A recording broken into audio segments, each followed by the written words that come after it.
ಕ್ರಿಸ್ತನಲ್ಲಿ ಪ್ರೀತಿಯಿಂದ ಕರೆಯಲ್ಪಟ್ಟಂತಹ ಎಲ್ಲ ನನ್ನ ಸಹೋದರ ಸಹೋದರಿಯರಿಗೆ ಯೇಸು ಕ್ರಿಸ್ತನ ನಾಮದ ಮುಖಾಂತರ ವಂದಿಸುತ್ತಾ ಫೆಬ್ರವರಿ 15ಕ್ಕೆ ನೇಮಕವಾದ ರಾತ್ರಿಯಾಗಿದೆ. ಕರ್ತನು ತನ್ನ ಜನರಲ್ಲಿ ಇಷ್ಟಪಡುತ್ತಾನೆ, ದೀನರನ್ನು ರಕ್ಷಣೆಯಿಂದ ಅಲಂಕರಿಸುತ್ತಾನೆ. ಕೀರ್ತನೆಗಳು 149ನೇ ಅಧ್ಯಾಯ 4ನೇ ವಚನ.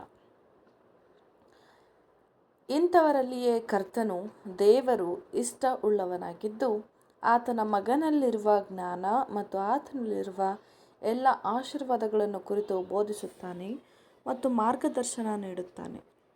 ಒಂದು ವೇಳೆ ಅವರು ದೀನರಾಗಿಯೇ ಮುಂದುವರೆದರೆ ಅವರನ್ನು ದೇವರೊಂದಿಗೆ ಬಾಧ್ಯಸ್ಥರಾಗಿಯೂ ಮತ್ತು ನಮ್ಮ ಕರ್ತನಾದ ಯೇಸು ಕ್ರಿಸ್ತನೊಂದಿಗೆ ಸಹ ಬಾಧ್ಯಸ್ಥರನ್ನಾಗಿಯೂ ಮಾಡುವನು.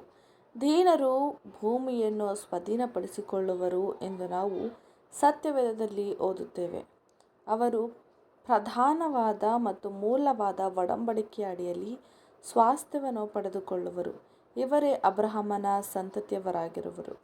ಇವರ ಮೂಲಕವಾಗಿ 1000 ವರ್ಷದ ಆಳ್ವಿಕೆಯಲ್ಲಿ ವಿಧೇಯರಾಗುವ ಎಲ್ಲ ಮನುಕುಲಕ್ಕೆ ಆಶೀರ್ವಾದವು ದೊರೆಯುವುದು.